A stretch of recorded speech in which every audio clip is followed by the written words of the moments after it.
네, 반갑습니다. 우리 성경과의 만남, 26번째 시간, 우리가 함께 이 말씀을 나누도록 하겠습니다. 하나님께서 이제까지 우리가 이제 구약의 10가지 시대를 통해서 하나님께서 구약 이스라엘 백성들의 삶을 통해서 어떻게 인도하셨는지 우리가 살펴보았습니다. 하나님께서는 바로 이 신약의 예수 그리스도를 이 땅에 보내주시기 위해서 구약이 이렇게 하나하나 준비되었다는 것이죠.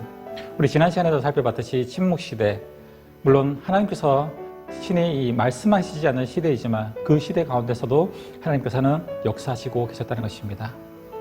그래서 우리 여러분들도 하나님을 느끼지 못하는 순간 속에서도 늘 우리와 함께 하시는 하나님, 그 하나님과 그 하나님을 느끼면서 또한 우리가 하루하루 살아갈 때 더욱 이 말씀을 통해서 하나님을 더욱더 알아가는 귀한 시간이 되기를 축복합니다. 오늘 성경과의 만남 26번째 시간, 오늘은 이제 구약의 10가지 시대, 그 시대를 다 마치고 이제는 신약, 바로 예수님의 공생애를 통해서 예수님께서 역사하신, 예수님께서 사역하신 그 일들을 우리가 살펴보고 이 요한을 통해서 요한계시록까지의 이 서신서들, 이 모든 것들을 하나하나 우리에게 주시는 말씀을 통해서 또한 은혜가 되는 시간들이 되기를 소원합니다. 그래서 오늘은 이 26번째 시간, 바로 이 예수님에 대해서 살펴보도록 하겠습니다. 그리고 이 26번째 시간 제목은 바로 예수님과 로마 시대. 그렇죠. 지난 시간에 우리가 이 침묵 시대의 사건을 살펴봤을 때 왜 예수님께서 이 로마 시대에 굳이 왜 이 로마 시대에 오셔야만 했는지 우리가 살펴보았습니다. 이 나라 중에서 이 역사, 세계적인 역사 중에서 가장 이 강력하고, 그렇죠, 바벨론보다 더 강력한 바사 제국, 바사 제국보다 더 강력한 헬라 제국, 헬라 제국보다 더 강력한 로마 제국, 이제는 이 로마 제국이 이 전 세계를 지배하는 이 상황 속에서 바로 예수님은 이 땅에 오셨다는 것입니다. 그래서 예수님은 이 로마 시대에 바로 팔레스타인 땅에 태어나셨습니다. 그리고 구약에서 약속하신 이 모든 약속을 성취하십니다. 그래서 오늘 공부는 예수님께서 왜 이 로마 제국이라는 로마 땅에 오셔야만 했고, 그래서 이 예수님께서 오신 이후에 어떻게 이 신약의 시대가 흘러가고 있는지 바로 이 사건들을 살펴보도록 하겠습니다. 그래서 이 신약의 시대는 바로 예수님께서 역사하시고 예수님께서 이 사역하셨던, 그렇죠, 예수님의 시대랑 바로 예수님께서 승천하시고 보내주시겠다고 약속하신 그 성령님께서 이 땅에 오신 그 오순절 날 그 이후로 시작되는 바로 성령님의 시대, 이 큰 틀을 나누자면은 바로 이 예수님의 시대와 성령님께서 역사하셨던 시대로 나눌 수 있을 것입니다. 유대왕 이제 분봉왕 헤롯이죠. 우리가 지난 시간에 봤었지, 헤롯이라는 이 분봉왕, 그렇죠, 이 유대 땅에 파견되어 있는 왕 헤롯, 이 헤롯이 다스리고 유대 땅을 다스리고 있었던 때입니다. 마지막 유대의 독립 왕조가 무엇입니까? 바로 이 하스몬 왕조죠.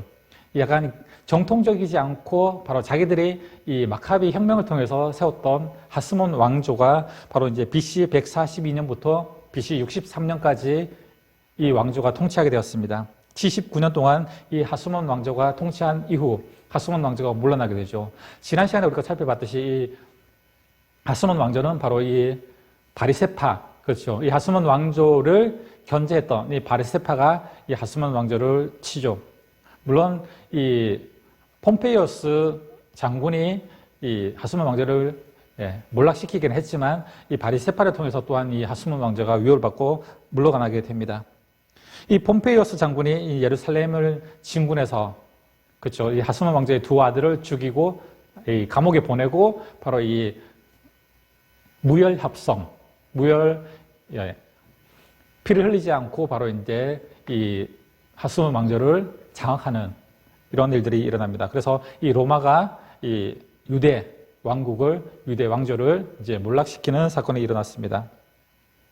그래서 이 로마는 이 전 세계를 지배하지만 또 로마가 동로마와 서로마로 갈라지는 사건들이 있습니다. 이 로마가 분리되기는 했지만 이 600년 동안, 약 600년 동안 전 세계를 지배하는 강력한 나라가 바로 이 로마 제국입니다. 로마가 이 세계를 오래 지배할 수 있었던 이유가 과연 무엇일까요? 바로 이제 현지 문화와 그 종교를 인정하고 바로 재산을 착취하지 않고 이 지배받는 나라가 스스로 다스릴 수 있도록 바로 그것을 인정해 줬기 때문에 이 로마가 전 세계를 지배할 수 있었다는 것입니다. 바로 그래서 이 유대 땅에도 이 분봉왕 헤롯을 보내서, 그렇죠, 이 로마 전체적인 로마의 이 왕이 다스리는 것이 아니라 이제 유대 땅에는 유대에 알아서 그들을 다스릴 수 있는 왕을 보내서 또한 다스리게 해서 그들의 종교도 인정해주고 그들의 이 재산도 빼앗지 않기 때문에 그나마 이렇게 로마 제국이 오랫동안 유지될 수 있었다는 것이죠. 로마는 이 가이사랴 항구에 이 항구를 개발하고 이곳을 로마 총독의 본부지로 삼게 됩니다. 각 지역에는 이 지방마다 이 분봉왕 제도가 있습니다. 바로 자치정부를 두어서 현지인 스스로가 다스릴 수 있도록 만들었다는 것이죠. 이런 배경에서 이 유대 분봉왕 헤롯이 등장하게 됩니다. 헤롯은 이 이두메 총독의 아들입니다. 이두메는 바로 이 에돔의 헬라 말이 이두메입니다. 그렇죠. 그러니까 이 이두메는 바로 에돔 사람이라는 뜻이죠. 이 에돔 사람, 에돔 총독의 바로 이 아들이 바로 이 헤롯입니다.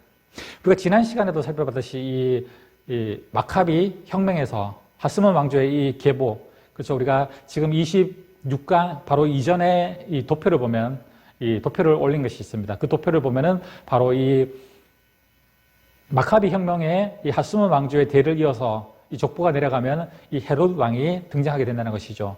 예. 그것을 살펴보면은 바로 이 헤롯은 에돔 사람이라는 것이죠. 이 에돔이 어떤 뜻입니까? 에돔은 불다라는 뜻이죠. 이 어디서 많이 봤죠? 이 불다 에돔. 바로 이 에서의 피부가 붉어서 이 에돔 사람. 에서의 후예가 바로 에돔 사람이죠. 이 에돔은 바로 이제 사해 위쪽에 자리 잡고 있었다는 것입니다. 이 북이스라엘이 망해서 사라지고 이 남유다가 망해서 이 바벨론 포로로 끌려가는 BC 586년 이후에 바로 이 땅이 이스라엘 땅이 이제 다 비어 있습니다. 북이스라엘 사람들도 722년 BC 722년 망하고 전 세계적으로 이 북이스라엘 사람들도 다 흩어지게 됩니다. 그리고 BC 586년에도 이 남유다가 멸망하면서 이제 이스라엘 땅에는 아무도 살지 않게 되었죠. 이랬을 때 바로 이 에돔 사람들이 바로 에서의 후예들이 슬금슬금 들어와서 이 땅, 이스라엘 땅을 차지하게 됩니다. 그리고 이 유다 남부 쪽 지방을 다 장악합니다. 당시 로마 천국도 바로 이 이둠의 사람이었다는 것입니다. 이 헤롯은 어떤 사람입니까? 정권에 강한 사람입니다. 이 정권욕이 강한 사람입니다. 이 아버지 이둠의 에돔이라는 사람이죠. 에돔의 이 총독이었지만 자신은 젊음이 더 큰 자리를 차지하겠다고 바로 이 생각했던 사람이 바로 이 헤롯입니다. 그러던 당시 이 갈릴리 지방에 이 폭동이 일어납니다. 이를 진압하려는 이 로마의 명령에 이 이두메 총독은 이 아들 바로 헤롯을 이곳에 유대 땅에 보내게 됩니다. 그래서 헤롯이 이 가버나움의 백부장들과 함께 이 폭동을 진압하게 됩니다. 이 폭동을 진압한 이 공로가 있는 데다 로마의 이 폼페이오스 장군에게 이 뇌물을 주어서 바로 이 헤롯이 유대 땅의 분봉 왕, 유대를 다스리는 왕이 되었다는 것이죠. 이 헤롯의 위쪽 올라가면은 그렇죠. 우리 하스몬 왕조의 위쪽 마카비 혁명 때도 그렇지만 정통적인 이 왕조를 차지할 사람들은 아니었습니다. 그런데도 불구하고 바로 그 유대 땅을 차지했던 것처럼 이 헤롯 역시 뇌물과 바로 이 폭동을 진압했다는 그 공로를 통해서 이 유대의 분봉 왕이 되었다는 것이죠. 헤롯은 이 유대인들이 가증스럽게 여기는 이 이둠의 사람, 에돔 사람이어서 유다의 초대 분봉 왕이 되고 나서 이 유대인들에게 쫓겨날까봐 항상 두려워하고 있었다는 것이죠. 유대인이 아니라서 유대 왕조의 정통성이 없다는 이 사실이 바로 헤롯에게는 큰 약점이었다는 것입니다. 이 왕의 자리를 놓치지 않고 이 정통성을 확보하기 위해서 이 유대의 엉터리 왕조인 이 하스몬 왕조의 바로 공주와 이 헤롯은 결혼을 하게 됩니다. 물론 하스몬 왕조도 정통적인 유대 왕조, 이 다윗의 뿌리는 아니었습니다. 그런데 이 헤롯은 눈에 보이게 해서라도 이 하스몬 왕조가 그나마 이 로마 제국 이전에 이 유대 땅에서 다스렸던 왕조니까 그 왕조의 딸과 바로 이제 헤롯이 결혼을 합니다. 바로 이제 이 본분, 체면을 위해서 바로 이렇게 그렇게 시작했다는 것이죠. 헤롯은 정통성의 이유로 자신의 이 아들들에게 또한 왕위를 빼앗길까봐 이 자신의 아들들도 다 죽입니다. 나중에는 자기 아내도 이 유대인이라고 죽이고 그리고 자신의 어머니마저도 죽입니다. 그리고 이 성경에 나오지 않지만 이 헤롯은 정신분열증까지 있을 정도로 바로 자신의 이 명예욕을 지키기 위해서 바로 이렇게 힘썼다는 사실이죠. 이렇게 분봉한 헤롯이 권력에 집착하고 이제 미쳐가고 있을 때 바로 동방박사 세 사람이 찾아오게 되는 것입니다. 왕의 자리를 지키고 자기 자식, 아내, 어머니까지 다 죽였는데 동방박사 세 사람이 와서 이제 유대 땅에 유대를 다스릴 왕이 나셨다고 바로 자신들에게 알려주고 있다는 것이죠. 그러니 이 헤롯이 얼마나 혼비백산했을까요? 겉으로는 침착하게 이 동방박사 세 사람을 맞이했지만 바로 이 동방박사에게 뭐라고 말합니까? 유대 땅의 왕을 보게 된다면 나한테도 그 소식을 알려달라. 나도 가서 그에게 경배하겠다라고 성경에는 말하고 있습니다. 그렇죠. 물론 이 헤롯의 목적은 경배가 아니라 자기가 왕인데 새로운 왕이 태어나면은 자신의 자식과 부인과 어머니마저 죽인 이 헤롯이 과연 살려두었을까요? 바로 예수님께서 태어나신 그 사실을 이 동방박사 세 사람이 헤롯에게 알렸다면 직접 찾아가서 이 예수님을 이 헤롯은 죽였을 것입니다. 그러나 성경에서는 이 하나님의 천사가 이 동방박사 세 사람에게 바로 나타나서 헤롯에게 가지 말고 바로 집으로 돌아가라. 페르시아 다시 왔던 대로 돌아가라고 말했기 때문에 바로 이 헤롯은 이 예수님을 찾지 못했다는 것이죠. 그래서 예수님을 찾지 못하니까 어떤 일이 일어납니까? 2살 아래에 있는 모든 아기들은 다 죽여라 라는 것이죠. 그렇다면 이 2살 아래, 이 헤롯이 생각했을 때 이 큰 별이 나타났을 때, 동방박사가 큰 별을 발견했을 때가 바로 이 2년 전이라는 것입니다. 그래서 이 큰 별이 나타난 시기를 생각해서 그 이후에 태어난 아기를 다 죽이라는 것이죠. 그러니까 이 2살 밑의 아기는 바로 이 큰 별이 나타난 시기가 2년 전이라는 것입니다. 그렇게 본다면은 바로 이 동방박사 세 사람이 2년 전에 이 별을 발견했다는 것이죠.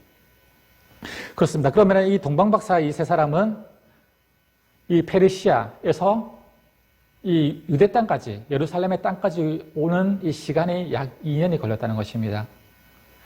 얼마나 대단합니까? 우리가 지난 시간에 우리가 살펴봤듯이 이 바벨론 포로로 끌려가는 이 남유다 백성들이 바벨론까지 거리가 얼마였습니까? 약 1600km라고 했습니다. 그런데 우리가 성경 지도 그리는 방법에서 보면은 이 유프라테스강, 티그리스강 아래쪽에 바벨론이 있죠. 그런데 우리가 이 뱀의 몸통 부분이 바로 페르시아만이죠. 그쪽 더 지나가면 바로 페르시아 땅이 있습니다. 그렇다면 이 동방박사 세 사람은 이 페르시아에서 바로 유대 땅까지 왔다는 것이죠. 그렇다면 1600km 이상 되는 거리, 약 2000km 이상 되는 이 거리를 동방박사 세 사람은 바로 2년 동안 이 별을 따라서 왔다는 것입니다. 그런데 이 동방박사 세 사람은 별을 따라 왔는데 결과적으로 마지막에 큰 실수를 할 뻔했습니다. 성경에서 보면은 동방박사 세 사람이 별을 따라 왔는데 어디까지 왔습니까? 바로 이제 예루살렘까지 왔습니다. 그런데 이 동방박사 세 사람이 별을 따라서 계속 갔으면은 이 마곡간에서 태어났던 이 악의 예수님을 만났을 텐데 이 예루살렘까지 도착하고 나니까 이제 마음이 놓였던 것이죠. 왜? 왕이 태어났으면은 이제 왕궁에서 태어날 것이라고 생각했기 때문에 유대 땅에 새로운 왕이 태어났으면 분명히 유대를 다스리는 유대 분봉왕 헤롯의 아들이라고 생각했기 때문에 이제는 예루살렘 근처에 왔을 때 이 별을 보지 않고 자신의 생각으로 이 왕궁으로 들어갔다는 것입니다. 그래서 오늘 말씀에서 보면은 바로 헤롯에게 가서 유대 땅에 왕이 태어났는데 어디 있습니까? 라고 묻고 있는 것이죠. 그랬을 때 이 헤롯이 혼비백산을 하는 거죠. 왜? 자기는 아들을 낳은 적이 없는데 새로운 왕이 태어났다고 하니까 바로 이 동방박사 세 사람도 아차! 그렇죠. 이 별을 계속 봤으면은 예수님을 만났을 텐데 예루살렘 근처에 와서 별을 보지 않고 자신들의 생각, 왕이 태어났으면은 왕궁에서 태어났을 것이라는 이 생각 때문에 이 별을 쫓지 않고 자신들의 생각으로 이 왕궁으로 들어갔다는 것입니다. 그래서 이 동방박사 세 사람이 찾아와서 바로 이 헤롯에게 왕이 어디에서 났습니까? 그랬을 때 이 헤롯이 말하죠. 왕이 태어난 것을 찾게 되면 나에게도 말해달라. 나도 가서 경배하겠다라고 말하는 건데, 바로 이 헤롯의 생각은 바로 자기가 왕인데 새로운 왕이 태어났으면 이제 죽여버리겠다는 바로 그런 생각을 가지고 있었다는 것입니다. 그래서 불안해서 이 헤롯은 바로 우리가 조금 전에 말씀드렸듯이 이 2살 아래의 모든 사내아이를 다 죽이라고 명령하고 있습니다. 그래서 요셉 부부는 이 마을 구유에서 태어난 이 아기를 안고 이제 애굽으로 피신하게 됩니다. 아무래도 이 정통성을 회복할 수 없으니까 헤롯은 건축 기술을 발휘해서 이 헤롯 성전을 이제 40년 만에 이 건축을 하게 됩니다. 우리가 지난 이 시간에도 살펴봤듯이 바로 이 예루살렘 성전은 3번에 의해서 다시 건축이 됐다고 하죠. 첫 번째는 바로 이 솔로몬이 다니엘 왕국 시대 때 솔로몬이 건축한 성전. 그리고 두 번째는 이 바벨론 포로에서 들어와서 이제 1차 포로 때, 그렇죠. 이 수룹바벨이 이 지도자로 해서 들어와서 다시 성전을 건축했던 수룹바벨 성전. 그리고 세 번째는 바로 오늘 이 헤롯이 또 40년 만에 새롭게 지은 바로 이 헤롯 성전이 바로 이 3번의 성전, 다시 회복되는 성전이라고 볼 수 있습니다. 이어지는 이 줄리어스 시저와 이 옥타비아누스 이 인물들에 대해서 나옵니다. BC 49년 이 줄리어스 이 시저, 우리가 잘 알고 있는 시저는 애굽에서 이 폼페이오스 장군을 암살하고 이 로마 제국의 이제 왕이 됩니다. 이 폼페이오스 장군이 이제 하스몬 왕제를 물리치고 멸망시켰는데 이 폼페이오스 장군도 또 이 시저, 줄리어스 시저로 통해서 또한 이렇게 왕이 교체되는 사건이 이어집니다. 비록 줄리어스 시저는 이 BC 49년부터 이 44년까지 5년밖에 이 로마를 통치하지 못했지만 이 단명이죠. 빨리 죽었습니다. 그의 명성은 우리 오늘날까지 우리가 모든 세계사 속에서도 이 줄리어스 시저라고 말하면은 모두가 다 알고 있는 이 명성이 대단했던 사람입니다. 줄리어스 시저가 이제 독재 체제를 확립해 가다 무렵 이제 문제가 발생하게 됩니다. 애굽을 차지하고 있던 이 프텔레마이오스 왕조, 그렇죠. 이 왕조의 여왕 이 클레오파트라가 등장했기 때문입니다. 우리가 이 침묵 시대에서도 봤듯이 이 프텔레마이오스 왕조의 바로 이제 클레오파트라, 우리가 잘 알고 있는 이 클레오파트라 여왕이 이 왕조에서 태어나게 됩니다. 이 클레오파트라에 의해서 한 사람의 일생과 이 세계사가 바뀌게 되는 사건이 일어나죠. 여왕 바로 이 클레오파트라 때문이라는 것입니다. 클레오파트라는 바로 이 로마 제국에서 애굽을 독립시키려고 이 로마 제국의 1인자 이 줄리어스 시저에게 바로 의도적으로 접근을 하게 됩니다. 줄리어스 시저는 이 클레오파트라를 만나서 이제 사랑에 빠지게 됩니다. 클레오파트라가 바로 우리가 잘 알고 있듯이 이 엄청난 미인이라고 말하고 있죠. 클레오파트라는 바로 자신을 이 시저에게 왕으로 세워달라고 말합니다. 시저의 양자인 이 옥타비아누스는 바로 이 엄청나게 반발을 합니다. 그러나 이 시저는 이 클레오파트라가 원하는 대로 다 해줍니다. 하지만 결국 이 브루터스 너 맞어라는 유명한 말을 남기고 이 신하 브루터스의 칼에 의해서 이 암살을 당하게 됩니다. 클레오파트라는 바로 이 줄리어스 시저의 친구이자 오랜 이 정치적 동지였던 바로 이 안티노스를 유혹해서 또 동맹을 맺게 됩니다. 그 뒤를 이어서 이제 연합군이 이제 악티움 해전에서 이 시저의 아들인 옥타비아누스에게 피하자 이제 둘은 함께 자결을 하게 됩니다. 절대 권력을 가지게 된 이 옥타비아누스는 이 이름을 아우구스투스 시저로 이름을 바꾸고 이 대로마 제국의 새로운 황제가 되죠. 이후로는 이제 로마에 대항할 나라가 이 세상에는 전혀 없었기 때문에 전쟁이 일어나지 않고 수백 년 동안 로마는 평화가 이어졌다는 것입니다. 그래서 우리가 잘 알고 있는 바로 로마의 평화, 팍스 로마, 바로 이것이 바로 그렇죠. 아우구스투스 시저를 통해서 로마의 평화가 계속되었다는 것입니다. 이 천하를 통일한 이 아우구스투스 황제는 대로마 제국에 속한 이 영토에 세금을 얼마나 거둘 수 있는지, 그리고 군인으로 몇 명이나 모을 수 있는지, 바로 이 구약에서도 우리가 살펴봤듯이 바로 인구 조사에 바로 사건이 일어나게 된 계기가 그것이죠. 인구 조사를 하는 이유가 바로 우리의 인구, 내가 다스리는 이 백성들의 인구가 얼마만큼인지, 그리고 이 군인으로 착취할 수 있는 인구가 얼마인지 바로 조사하기 위해서, 그리고 자신의 부와 권력을 과시하기 위해서 인구 조사를 하는 것입니다. 바로 이 시저도 자신의 이제 로마의 이 상황이 얼마만큼 되는지 바로 그렇게 이 인구 조사를 통해서 알아보려고 인구 조사를 명명하게 되었다는 것입니다. 그래서 이스라엘 사람들을 이제 각기 고향으로 보내서 이제 인구 조사, 호적을 다시 신고하게 했다는 것이죠. 그래서 마리아와 요셉은 이 정혼한 사이여서 이 유대의 간섭에 의해서 바로 이제 인구 조사로 내려갑니다. 이 법적인 부부였습니다. 그래서 로마의 인구 조사의 이 명에 의해서 바로 이 요셉과 마리아는 자신의 고향 베들레헴으로 가서 인구 조사를 하러 간다는 것이죠. 이 전국에서 베들레헴으로 사람들이 다 몰려드니 이 여관이 닫혀서 이 인구 조사의 명령 때문에 이 베들레헴으로 사람이 몰려와서 이제 호적을 해야 되니까 이 여관에 사람들이 다 많은 사람들 때문에 여관이 다 차게 되었습니다. 그런데 바로 이렇게 메시아로 오실 예수님을 잉태한 바로 마리아는 이 여관에 갈 곳이 없으니까 바로 여관의 이 인구조사의 사건들을 통해서 인구조사의 명을 통해서 여관들이 다 차버려서 갈 곳이 없으니까 바로 이 마구간에서 아기 예수님을 탄생시키게 되었다는 것입니다.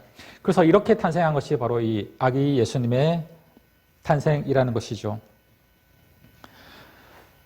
바로 이스라엘에는 이 세 가지의 파가 있었습니다. 왜냐하면 예수님 오시 당시에 유대에는 이 바리새파, 그렇죠. 하스몬 왕조에 대항했던 이 바리새파, 그리고 사두개파, 에세네파가 있었습니다. 이 세 종파 모두 바로 예수님을 메시아로 다 이해하지는 못했습니다. 특히 바리새파를 보면은 이 가장 자기신들이 믿음이 좋다고 생각했던 파였지만 막상 예수님께서 이 땅에 오시니까 예수님을 반대하고 고역하고 그랬던 파가 바로 바리새파라는 것이죠. 그래서 예수님께서 이 사역하실 때 이 바리새파 같은 사람이라고 하는 것은 바로 이 형식적으로 종교 생활을 잘 하고 있지만 바로 믿음이 없는 사람들을 가리켰다는 것입니다. 그래서 이 세 파를 보면은 첫 번째로 보면 이 바리새파가 나오는데 바리새파는 바로 헬라 사상에 물든 이 하스몬 왕조의 반발에서 나타난 이 부활을 믿는 율법주의자들로 이 반대하고 반항한다는 의미의 바로 이 파리시라는 이 오원에서 나왔듯이 파리시, 반대한다, 저항한다. 그래서 이 하스몬 왕조에 저항하기 위해서 나왔던 파가 바로 이 바리새파입니다. 바리새파에는 바로 율법주의, 너무 형식적인 것에 치셔서 율법을 문자적으로 이제 대하는 바로 파가 바리새파입니다. 이들은 말씀을 아는 것만으로 그들이 가장 경건한 사람이라고 생각했던 것이죠. 그래서 예수님은 이들을 뭐라고 합니까? 바로 독사의 자식들, 회칠한 무덤이라고 바로 바리새파를 표현했습니다. 이렇게 꾸짖으신 것은 바로 부활을 믿는 바리새인들에게 조금이나마 그렇게 소망이 있다고 믿었기 때문에 이들을 꾸짖어서라도 다시 돌아오게 만들었다는 것입니다. 스스로 성경의 율법보다 훨씬 더 엄격한 이 구전 율법을 만들어서 이 하나님의 말씀과 동일시하게 여겼던 사람들이 바로 이 바리새파입니다. 이 두 번째 나오는 파는 이 사두개파라고 하는데 사두개파는 이 다윗과 솔로몬의 제사장이었던 이 사독의 후예들이 바로 이 사두개파입니다. 자신들이 이 사독의 후예라고 이름을 붙여놓은 것뿐 진짜 사독의 후예는 아니었습니다. 사실은 이 하스몬 왕조의 엉터리 제사장이었지요. 이 하스몬 왕조도 엉터리 왕조였지만 거기에서 이제 제사를 지내던 제사장조차도 엉터리 제사장들이었습니다. 그래서 이들의 후예는 바로 이 사독의 후예였죠. 이들은 세속주의, 쾌락주의에 물든 이 권력, 지향적인 사람들이 바로 이 사두개파입니다. 사두개인들은 정치적인 이 권력, 핵심인 외교와 국방은 이 로마에게 있지만 현실적으로 각 지역에서 권력을 휘두를 수 있는 것은 바로 종교적 권한이라고 생각했습니다. 그래서 당시 현지 원로들은 이 10명이 모여서 의회 겸 자치정부의 기능을 수행할 기관이자 바로 종교 재판을 가진 이 사내들인 공회를 바로 이 사두개파들이 차지하고 있었습니다.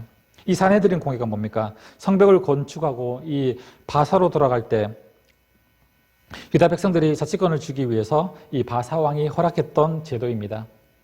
이들은 겉으로는 제사장인 척했지만 신앙이 전혀 없고 권력 편향주의인 바로 그런 사람들이었습니다. 세속주의적이고 쾌락주의적인 사람들이 이 바로 사두개파 사람들입니다. 그래서 예수님은 이 사두개인들에게 바로 희망을 걸지는 않았습니다. 바리새인들에게는 그나마 이 부활을 믿고 그나마 열심히 하려고 하는 이 노력들 때문에 희망이 있었지만 이 사두개인들에게는 예수님이 조차도 희망을 걸지 않았던 파들이었습니다. 그리고 세 번째는 이 에세네파, 이들은 극단적 경건주의자들로 이 세상을 떠난 사람들입니다. 바로 이 쿰란 동굴로 피신해서 흰 옷을 입고 메시아 오실 때만을 기다리면서 경건하게 집단 생활을 했던 파가 바로 이 SNF파입니다. 바로 이제 수도원 생활을 비슷한 이렇게 쿰란 동굴에서 자기들끼리 모여서 수도원 생활 같은 이런 생활을 했던 사람들이 바로 이 SNF파입니다. 1차 유대 전쟁 때인 AD 70년경 이 로마에 의해서 이 SNF파는 사라지게 됩니다. 그렇다면 이어서 왜 예수님께서는 이 로마 시대에 이 땅에 오시게 되었을까요? 하나님은 왜 메시아를 로마 시대에 이 팔레스타인이라는 땅에 보내셨을까요? 첫 번째는 그 이유가 언어가 통일되었다는 것입니다. 로마는 자신들의 이 모국어인 라틴어가 아니라 이 로마의 모국어인 라틴어가 아니라 바로 이 헬라어를 공용어로 사용해서 전 세계 언어를 통일했다는 것입니다. 하나님이 헬라어를 세계 공용어를 사용하신 이유가 무엇입니까? 언어를 통일시켜서 바로 예루살렘과 유다와 사마리아와 땅끝까지 바로 하나님의 복음을 전하기 위해서 이 통일된 헬라어를 쓰는 이 세계에 이 로마 시대 때 예수님을 이 땅에 보내셨다는 것이죠. 바로 여기서 이 로마 시대 때 이 각 지방의 사람들이 다 다른 나라 말을 쓰고 있었다면은 바로 사도 바울이 복음을 전하기도 힘들었겠죠. 이 말이 안 통하니까 복음을 전하기 더 힘들었을 것입니다. 그런데 바로 이때 로마가 전 세계, 지금 세계를 다스리는 이 로마 시대 때 언어를 통일했기 때문에 헬라어로 이 언어를 통일했기 때문에 바로 이 시대에 어디든지 가서 하나님의 말씀을 전할 수 있다는 것이죠. 말이 통하니까. 그래서 이 언어를 통일시켜서 예루살렘과 그리고 예루살렘을 넘어서 유대 땅과 그리고 사마리아와 땅끝까지 이르러서 증인이 되리라고 하신 이 말씀처럼 바로 바울은 복음을 전하게 되었다는 것입니다. 두 번째 이유는 길이 뚫렸다는 것입니다. 바로 로마의 길은 이 세상의 모든 길은 로마를 통한다는 이 속담이 있듯이 바로 로마는 바로 이 세상의 이 로마가 다스리는 지역에는 모든 길을 정비하고 바로 이 지금에 말하자면 이 고속도로 같은 도로를 내었다는 것이죠. 그래서 로마의 길은 지금처럼 이 잘 나가는 고속도로가 아니라 벽돌로 이렇게 로마의 길을 다 깔았다는 것입니다. 그렇죠. 예전같이 우리 예전에 조선시대 막 옛날 시대에 보면은 흙길, 돌길 이런 길은 차도 다니기 힘들고 사람도 다니기 힘듭니다. 그런데 이 로마의 길은 로마 통하는 모든 길들은 바로 벽돌로 다 깔아버려서 길이 지금처럼 완전히 좋지는 않지만 그래도 다니기에는 편한 길이 되었다는 것이죠. 또한 헤롯을 확증하기 위해서 지중해를 지배하고 있던 이 헬라의 잔류들 세력들, 이 해적들까지 다 소탕을 해버립니다. 그러니까 이 모든 길들도 통하고 바다의 바닷길도 해적들도 다 소탕해버렸기 때문에 바닷길도 열리게 되어서 이 로마로 통하는 이 일들이 계속 원활하게 이어졌다는 것입니다. 로마가 헤롯을 완전히 장악했기 때문에 이 사도 바울은 이 배를 타고서도 또 로마까지 가서 전도를 여행을 할 수 있었다는 것이죠. 그렇다면 왜 예수님께서는 이 팔레스타인 땅이었을까요? 이것은 간단합니다. 하나님이 아브라함에게 복의 근원이 될 것을 바로 약속하셨기 때문이죠. 이 팔레스타인 땅은 바로 가나안 땅이죠. 약속의 땅 가나안입니다. 아브라함과 다윗의 언약을 이루기 위해서 예수님이 아브라함과 다윗의 자손으로 바로 이 땅에 오신 것입니다. 바로 미가를 통해서 베들레헴에 나실 것을 이 구약을 통해서 미가 선지자를 통해서 보여주셨습니다. 이사야 선지자를 통해서도 바로 이새의 뿌리 다윗의 후손에서 나올 것을 바로 약속하셨기 때문에 이 땅 팔레스타인 땅에서 바로 예수님께서 이 베들레헴에서 태어나게 되시게 될 것을 바로 구약의 선지자를 통해서 약속하셨기 때문에 그 약속을 이루시기 위해서 팔레스타인 땅에 태어나셨다는 것입니다. 그래서 우리가 이 먼저 신약을 살펴보기에 앞서서 이 신약의 구절을 보면은 신약은 몇 권입니까? 바로 구약은 39권이죠. 그리고 이 신약은 27권. 그래서 39, 27 모두 66권이죠. 그래서 이 신약의 구절은 크게 두 부분으로 나눌 수 있습니다. 바로 역사서와 서신서로 나눌 수 있습니다. 이 신약의 역사서는 바로 마태복음, 마가복음, 누가복음, 요한복음, 그리고 한 가지 더 사도행전, 이 5권이 신약의 역사서입니다. 이 역사서를 통해서 우리가 구약에서도 살펴봤듯이 이 역사서가 이 기본적인 뿌리가 되죠. 이 큰 틀이 되죠. 그래서 역사서를 통해서 이 역사를 알아야만 바로 그 당대에 일어났던 사건들 조금 더 쉽게 이해할 수 있습니다. 그래서 우리가 구약을 10가지 시대로 이 역사를 통해서 봤던 이유가 바로 이 역사의 흐름을 따라서 우리가 살펴봤을 때 성경을 조금 더 이해할 수 있다는 것이죠. 그렇기 때문에 이 신약에도 바로 이 역사서 마태, 마가, 누가, 요한 그리고 사도행전을 통해서 이 예수님의 행적과 바울의 이 사역이 이 역사가 어떻게 흘러가 있는지 이 5권의 책을 보면 기본적으로 우리 신약의 역사의 뼈대를 잡을 수 있다는 것입니다. 그리고 이 신약의 서신서는 나머지 역사서를 제외한 나머지 22권이 바로 이 서신서들입니다. 그래서 서신서 22권, 역사서 5권 해서 이 27권이 바로 신약의 성경의 말씀입니다. 분량으로 보자면은 이 5권의 역사서가 이 22권, 22권의 이 서신서들보다 그 분량이 더 많습니다. 신약은 크게 이 예수 그리스도의 세계와 우리 성령의 시대로 우리가 나눌 수 있다고 말씀드렸습니다. 그래서 첫 번째 예수 그리스도의 시대는 이 사복음서를 통해서 이루어집니다. 예수님이 이 땅에 어떻게 오셨는지, 예수님의 탄생과 어린 시절은 어떠했는지, 그리고 이 땅에서 공생의 사역은 어떠하셨는지, 예수님 어떻게 십자가에 돌아가셔야만 했으며 어떻게 부활하고 승천하셨는지 이 모든 대답이 바로 이 사복음서 안에서 예수님의 이 삶의 생애를 우리가 볼 수 있다는 것이죠. 이 사복음서와 사도행전은 바로 신약의 역사서죠. 이것을 보면은 예수님께서 어떻게 이 땅에서 살고 역사하시고 이 사역하셨는지, 그리고 부활하시고 승천하시고 성령을 보내주시는 그 이 모든 내용들이 바로 이 신약의 역사서 안에 다 들어 있다는 것입니다. 그리고 이 신약의 성령의 시대는 바로 이 사도행전부터 시작됩니다. 이 성령님이 강림하시면서부터 초대교회가 시작되죠. 이 성령님께서 언제 강림하십니까? 바로 오순절날 바로 마가의 다락방에서 예수님께서 승천하시고 올라가신 다음에 예수님께서 십자가에 돌아가시고 3일 만에 부활하시고 그렇죠. 이 땅에 40일을 함께 계시고 그리고 승천하셨습니다. 그리고 40일이 지났으니까 40일 후에 열흘 후 그러니까 50일째가 된 날이죠. 예, 그래서 이 50일째가 되는 날을 유대인들의 절기를 보면은 오순절이라고 하죠. 부활 이후에 50일. 예, 그래서 오순절이라고 하는데 이 오순절, 오는 5이고 수는 10순자를 써서 50일이라는 뜻입니다. 오순절은 바로 예수님께서 부활하신 이후 50일. 이 오순절날 바로 예수님께서 올라가시면서 승천하시면서 약속하신 그 성령님을 보내주시겠다고 약속하신 약속 40일째 되는 날 예수님께서 올라가셨으니까 그 10일 후에 바로 마가의 다락방에서 성령님께서 이 땅에 내려오시는 사건이 일어나게 됩니다. 그래서 바울과 실라와 이 바나바를 통해서 하나님의 말씀이 서아시아와 유럽 그리고 땅끝까지 전해되는 이 선교의 장이 이 성령님을 통해서 이제 시작되게 되는 것이죠. 그래서 신약의 뼈대를 보면은 우리가 이 도표에서 살펴볼 수 있습니다. 역사서는 바로 우리가 조금 전에도 말씀드렸지 마태, 마가, 누가, 요한 그리고 사도행전 그리고 서신서는 바로 바울의 서신서 13권과 일반 서신 9권 이렇게 나눠지게 됩니다. 이 사복음서 가운데 마태, 마가, 누가복음을 이제 공관복음이라고 우리가 말합니다. 이 같은 견해를 가져서 같은 견해로 썼다고 이 공관복음이라고 합니다. 예수님의 삶과 가르침을 말하는 데 있어서 이 사건의 내용, 순서, 단어의 표현들이 매우 이 세 복음서는 비슷하기 때문에 공관복음이라고 말하고 있습니다. 이 요한복음은 사건의 전개 순서가 이들 공관복음과는 조금 다르다고 말씀드릴 수 있습니다. 그래서 이 공관복음 중에서 가장 짧은 책은 이제 마가복음이죠. 마가복음은 103개의 이야기로 구성되어 있습니다. 98개가 마태복음에 들어있으며 50개 이상 누가복음, 그리고 누가복음에도 50개 이상이 나오죠. 그리고 총 661절 가운데 606절의 내용이 마태복음과 일치한 내용입니다. 그리고 350절의 내용이 누가복음과 공통점을 보이는 바로 이 공관복음입니다. 그렇죠.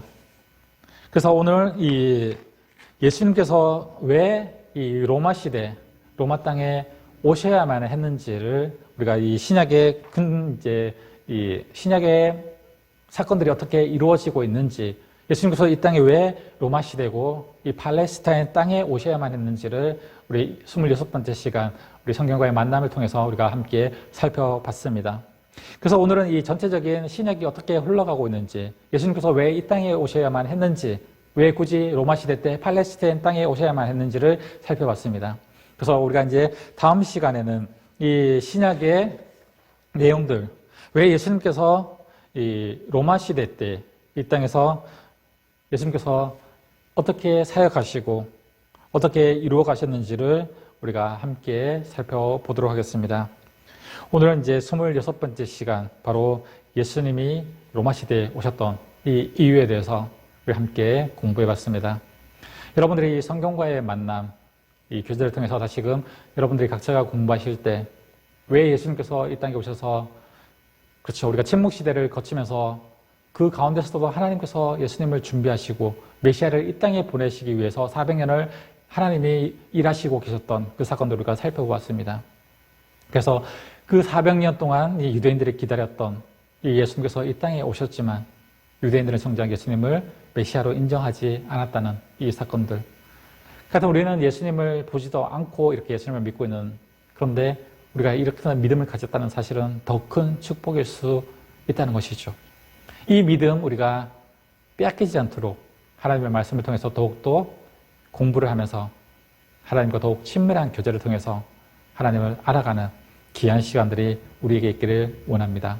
성경과의 만남 26번째 시간, 오늘은 이 예수님을 통해서 이 땅에 하나님께서 예수님을 보내신 이유들, 그리고 400년의 침묵 시대를 깨고 메시아가 이 땅에 탄생했던 이 사건들을 함께 살펴보았습니다. 네, 오늘 성경과의 만남, 성경 공부는 여기까지 하도록 하겠습니다. 다음 시간에 예수님께서 이 땅에 오신 그 이후의 일들을 우리가 살펴보도록 하겠습니다. 수고하셨습니다.